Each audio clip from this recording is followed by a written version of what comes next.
भाड़ में जाए बिहार, लेकिन अपना कुर्सी पर बने रहे। अरे तो ऐसा कौन सा प्रधानमंत्री का ले लिए? गाँव में हमने पहले कहा था कि उनको नहीं रहने दिया जाए। 25 से 30 नीतीश, ये लोग तो केवल बिहार को बदनाम कर रहे हैं और बर्बाद कर रहे हैं।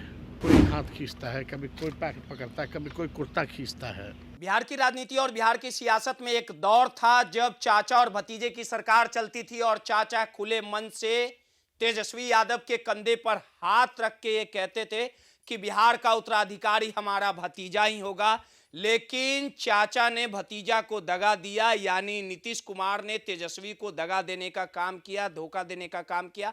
और जिस भ्रम में तेजस्वी यादव थे कि नीतीश कुमार के बाद बिहार के उत्तराधिकारी के तौर पे मैं खुद सरकार चलाऊंगा, कुछ इसी तरह की वस्तु स्थिति तेजस्वी ने सोच रखी थी। लेकिन तेजस्वी यादव से नाता तोड़ने के बाद नीतीश कुमार बीजेपी के साथ गए, 2025 में विधानसभा का चुनाव लड़ा, 202 का आंकड़ा छुआ, प्रचंड जीत हासिल की। नीतीश कुमार के चेहरे पे जनता ने माइंडेड दिया। लेकिन खुले मन से हमेशा तेजस्वी यादव ये कहते नजर आते थे कि बिहार में अगर नीतीश कुमार मुख्यमंत्री बन भी जाएंगे, लेकिन उनके साथ बड़ा विश्वासघात होगा, बड़ा धोखा होगा। और आखिरकार वही हुआ भी। 3 महीनों के बाद ही नीतीश कुमार को राज्यसभा भेजा गया और ये तमाम बातें नेता प्रतिपक्ष तेजस्वी यादव ने कही। तेजस्वी यादव ने जैसे ही आज अपने आवाज से बाहर निकले, मीडिया का जमावड़ा लगा हुआ था और आज नीतीश कुमार ने राज्यसभा पहुंचकर शपथ लिया। और शपथ लेने के बाद तेजस्वी यादव से जब सवाल किया गया तो तेजस्वी यादव ने साफ लफ्जों में कहा कि कोई प्रधानमंत्री का शपथ लिए हैं क्या? ये तो होना ही था, दबाव की राजनीति हो रही है। और नीतीश कुमार के ना चाहने के बावजूद भी ये सब कुछ हो रहा है। तेजस्वी यादव ने किस प्रकार से अपने चाचा नीतीश कुमार पर वार किया है, पहले आपको तेजस्वी यादव का बयान सुनवाते हैं। नीतीश कुमार शपथ ले लिए आज अरे तो ऐसा कौन सा प्रधानमंत्री का ले लिए? हम तो पहले भी कह रहे थे भाई, ये तो औपचारिकता है, ना चाहते हुए भी वो कर रहे हैं, तो दबाव तो उन पे है ही ना। चुनाव में हमने पहले कहा था कि उनको नहीं रहने दिया जाएगा। आप लोग उस समय एनडीए के नेता क्या बोलते थे? 25 से 30 नीतीश, यही ना? तो झूठ तो बोला उन लोगों ने। बात सवाल ये है, कितना बड़ा मैंडेट के बाद भी सरकार में परिवर्तन किया जा रहा है, आखिर क्यों? यही इच्छा होती तो चुनाव से पहले भी तो बोल सकते थे। क्योंकि अचानक से सीएम का ओथ लेने के बाद तो उनकी इच्छा नहीं जगी होगी। वो तो इच्छा थी नहीं उनकी, ये तो थोपा गया है जो बातें आ रही हैं। तो हम लोग पूरी तरीके से जो है वो क्या करते हैं, नहीं कर रहे। लेकिन असली सवाल है कि भाई बिहार की स्थिति क्या है?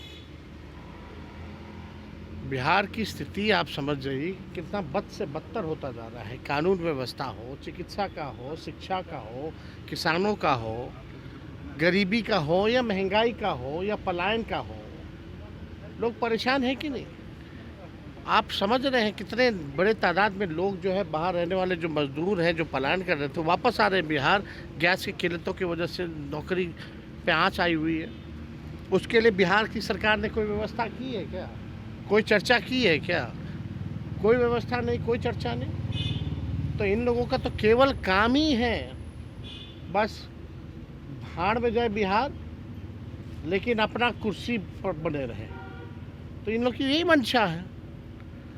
हम लोग टीआरई वाले पे हमने लिखा है, कितने ईमानदारी से हम लोगों ने जो कमिट किया उस काम को हम लोग जो है पूरा किए।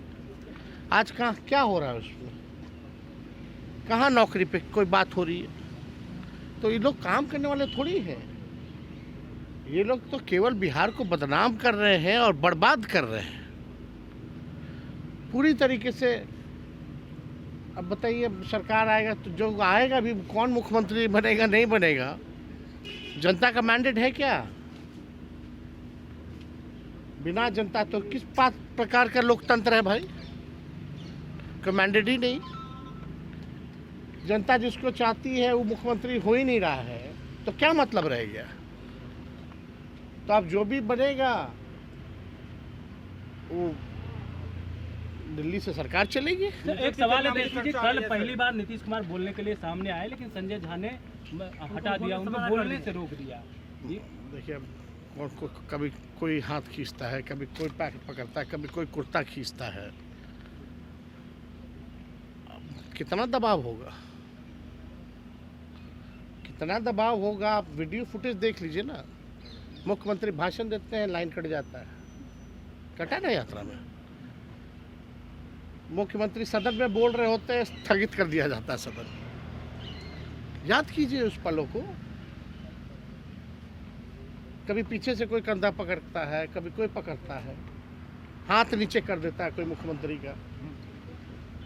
कितना अपमानित किया गया उनको। तो आपने सुना, तेजस्वी यादव पूरी तरह से नीतीश कुमार के दाएं बाएं रहने वाले जो भूंजा पार्टी थे उस पे हमलावर थे, और साफ लफ्जों में कहा कि पीछे की तमाम घटनाएं ये साफ तौर पे दर्शाती है कि नीतीश कुमार के साथ क्या खेल हुआ है।